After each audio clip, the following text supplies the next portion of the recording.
What's up, YouTube, fellow investors? Today, actually got up at 2 in the morning and wasn't feeling too good. Decided to go to the gym, so that's why you saw two of my timestamps before the video starts today. So I actually just finished my workout. This is a very relevant topic that I want to talk about today. It's been on my mind. Speaking of which, when I woke up at 2 in the morning, I had that Post Malone song stuck in my head, Circles. And of course, I get in my car, turn on the radio, pops up Circles. Is that convenient? Is that coincidence? I don't know. Anyway, today's topic, instant gratification. Putting off what feels good now for something later. Have you guys seen that commercial? I don't know if it's a commercial. Yeah, I think they made a commercial. Where they did this study with kids, right? They put them in front of an Oreo or a marshmallow. And they said, you can have this treat now, but in an hour, if it's still on the plate, we'll give you 3. And then they leave the room, right? And they leave these kids to sit there, which is like, I don't know. That's got to be like under some kind of child torture. It's not right what they're doing. But however, the moral of the story is like 9 out of 10 kids, they just couldn't help themselves. They ate the Oreo. Some of them kind of held off for a little bit. They played with it. They looked at it.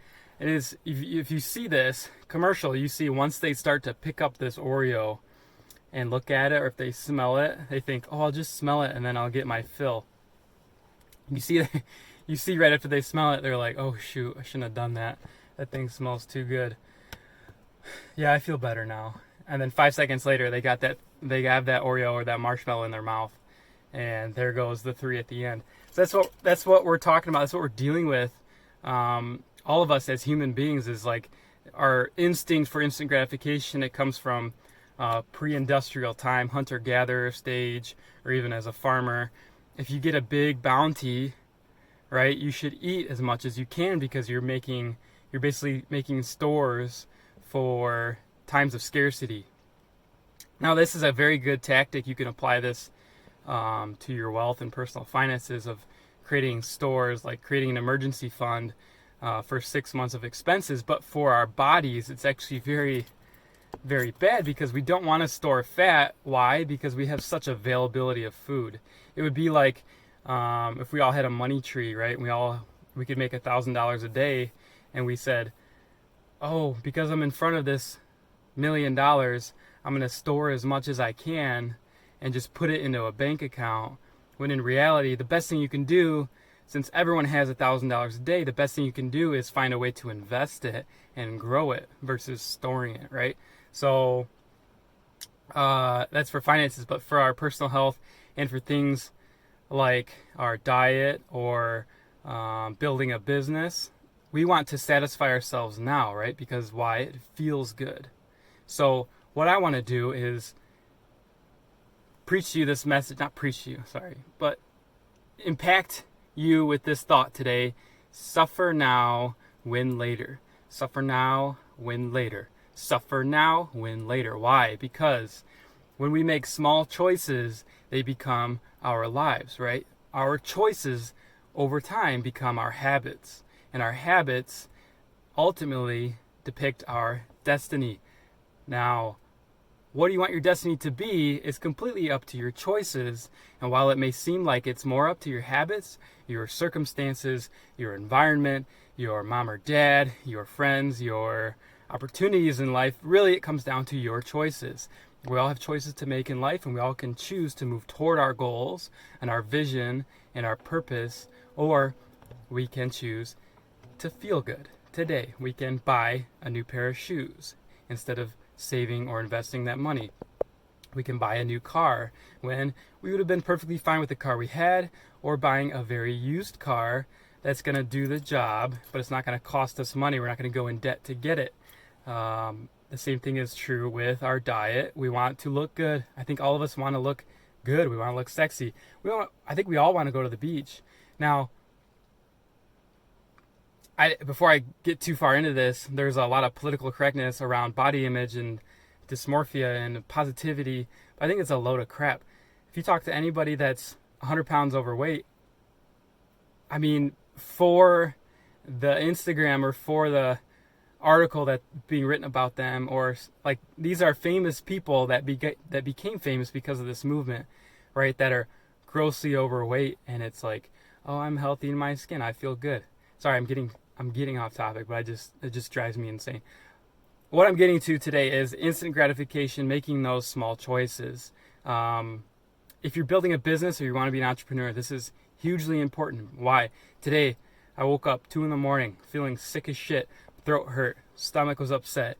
I was like, man, should I just try and sleep in or just stay in bed? I just don't feel good. I woke up early. I only slept 4 hours. What should I do?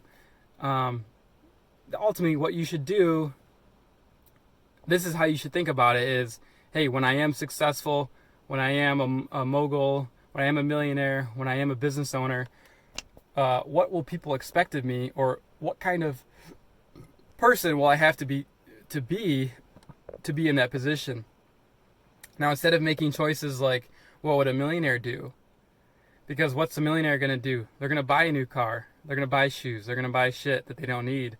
Why? Because they made the sacrifices early. Maybe they want to treat themselves. Not all of them do, but that's something you see. Now, if you're following them on social media, you're going to see a lot more of that. Don't compare yourselves to them, because you forget the journey they went through. You forget the shit that they ate to get to where they are, and how much sacrifice they had to make, and how much they had to save money and not go out and party with their friends and not go on lavish vacations. Listen, you can have that. You can do both.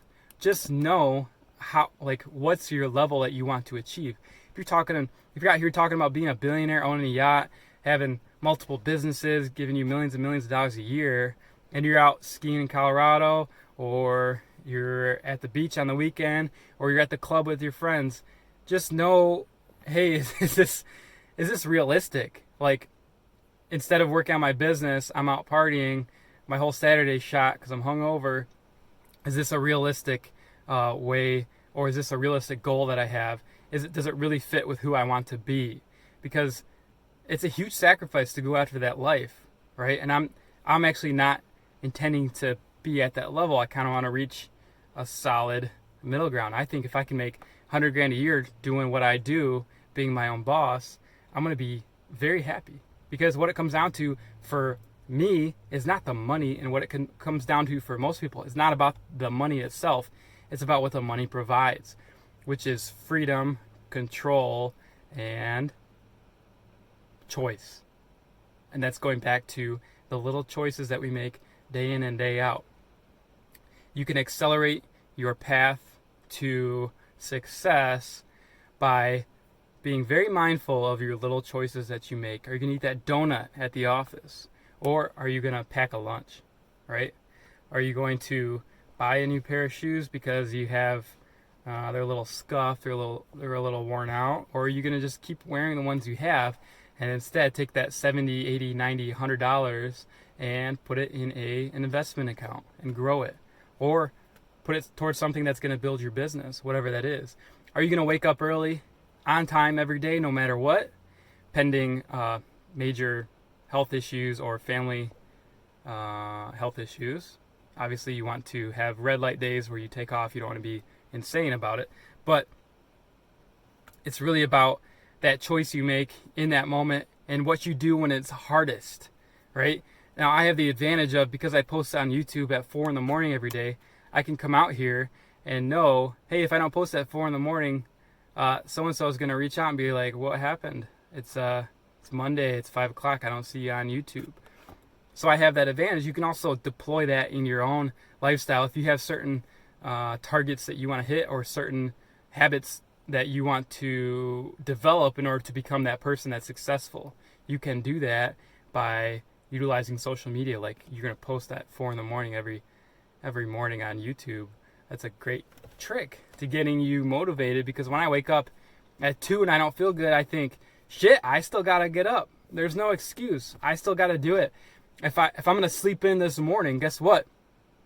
Then when I want to become CEO and business owner and millionaire, I'm going to sleep in when I don't feel good. And guess what? My employees depend on me. My business depends on me. People that follow me depend on me. And I can't, that person that I want to become isn't going to take that day off. So between now and then, am I suddenly going to change and think, oh, now that I'm a business owner and I'm making 100,000 a year, now I'm not going to sleep in when I don't feel good? No, like nothing about you changes when you undertake this as a venture, right? And the same thing with people think. There's certain people out there that think, oh, once I'm married, I'll get my life in order. Once I have a kid, I'll get my life in order. Let me tell you, opposite is oftentimes what happens in that case. People get married, they take on more commitment, more responsibility, and guess what? They have less time for the things that they didn't make time for in the beginning. Your life falls apart very quickly. So let me tell you right now, your small choices that you're making lead to your habits, lead to your lifestyle and your success in the future that you're trying to achieve. It's very simple. Suffer now, win later. Pleasure now, lose later.